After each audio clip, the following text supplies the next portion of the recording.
So what have you seen out of UNC so far? Well, not a lot because I'm still breaking down last night's tape. So, but obviously I've seen them a little bit just on live play, and very talented. We got a piece of them last year, and they basically got their whole team back. So they're deep, they're big, very fast, great transition team, great offensive rebounding team. So it's Kentucky, it's Gonzaga, maybe even more so, just because of their depth and overall talent. So this is a very good basketball team, so we know we're going to have to play very well.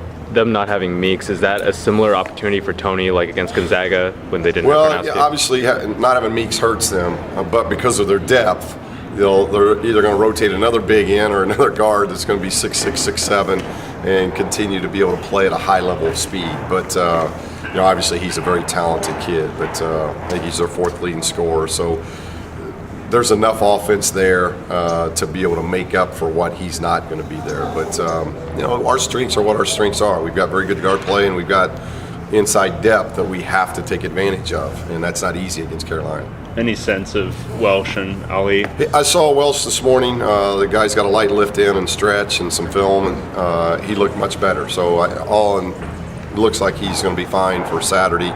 Prince is day-to-day. Prince, because of the bruise, it'll be how he feels. I think he feels a little bit better today, but he hasn't done any running and jumping. So, obviously we had a game last night and we didn't practice today. So we'll find out more tomorrow and Friday with our two practices in New York.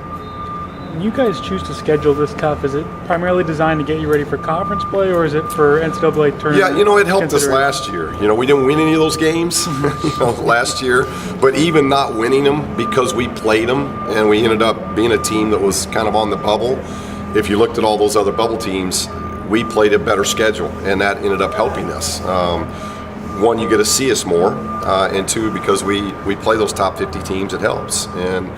But it's really not for that. It's really for our development and to get a good test of playing the best of the best so that we can see weaknesses and work on those things and get us ready, for league play. Now, we're in a season where we're going to end up playing a top 15, top 20 schedule strength non-conference, and now you're right now entering, in another week or two, you're entering the best league in the country right now from an RPI standpoint. So that's a lot to throw at a team that's got some experience, more than last year, but still not what we'll have, I think, a year from now. But it's all by chance. We get in this Champions Classic. The first game was in Chicago. The next one was in New York City. Now it helps us a little bit next year. We're in Vegas, and our exempt tournament's in Anaheim. So we don't have a lot of travel. Our only travel is going to be at Kentucky next year. So it kind of goes in cycles, but we want to make sure we're playing a top-notch schedule. I think the fans want that, but our players want that. And I may, snicker about it, but I like it too. I liked it as a player, and I've always liked it as a coach of playing good competition, and because I think it's easier for a coaching standpoint to get a really good barometer of where we're at, what's our pluses, what's our minuses, what we do well, what we don't do well. And then I think that helps kind of build that trust in the locker room of, hey, this was a good team and they did this to us, we got to get better at this. Bryce's field goal percentage has gone up pretty noticeably since the last two seasons. Is that shot selection, or has he just been working on something in his shot? Yeah, I think, last year, and we've talked about that, not having that experience. First year being a reserve off the bench, and they would either double Kyle or they'd double Jordan, and he'd get some really good looks. Last year, after losing all those guys, that main concentration was on him, and to get good looks was going to be hard anyway. So I think the year he had last year was pretty special because there wasn't a lot of double teaming going on to whether it was Norman or Isaac or Bryce to get open looks.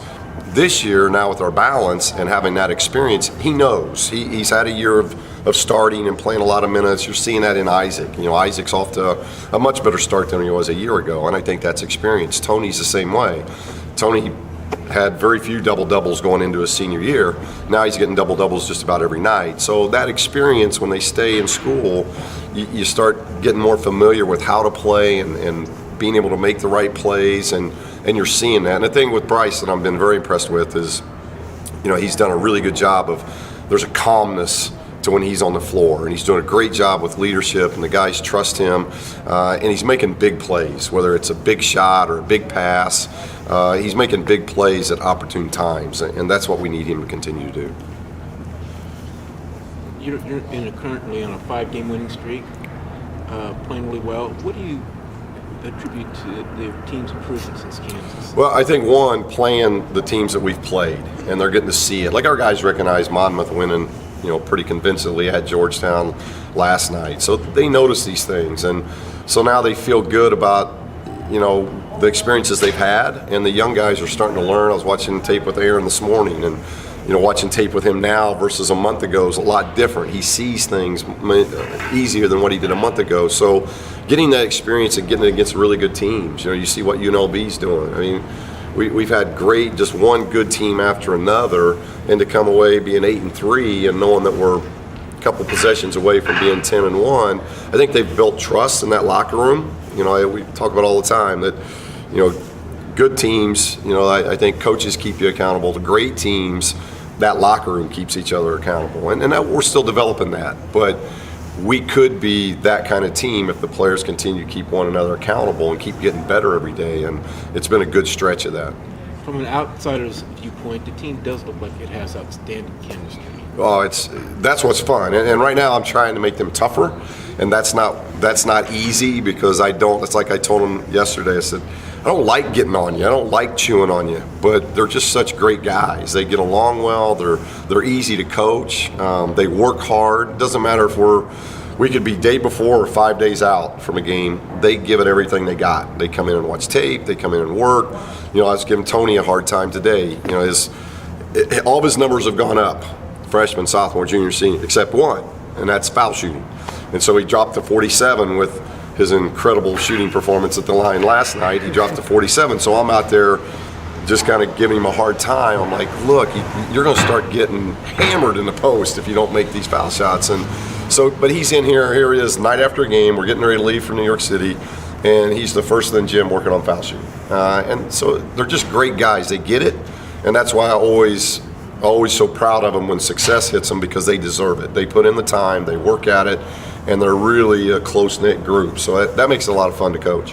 What do you see as his issue in foul shooting when you're looking at it? Well, that's what I told him. I said, you got great form. Yeah. It's not a form issue. This isn't that you're shooting it any different, and if you watch us practice and it's clown time, he wants to do clear outs to where he gets to shoot jump shots, and last night he made a 15-foot elbow shot, and I'm like, so you can make a live 15-foot elbow shot, but now, the free throw becomes a different issue. So, we're playing mind games with him now, but we're having fun with him. And it's not a form issue. It's not a mechanic issue. It's really just about getting comfortable. But I know Tony, he's a prideful guy, and he knows he's leaving points, not just for himself, but more importantly the team, on the table, because he's getting fouled a lot more this year. He's getting to the free throw line more.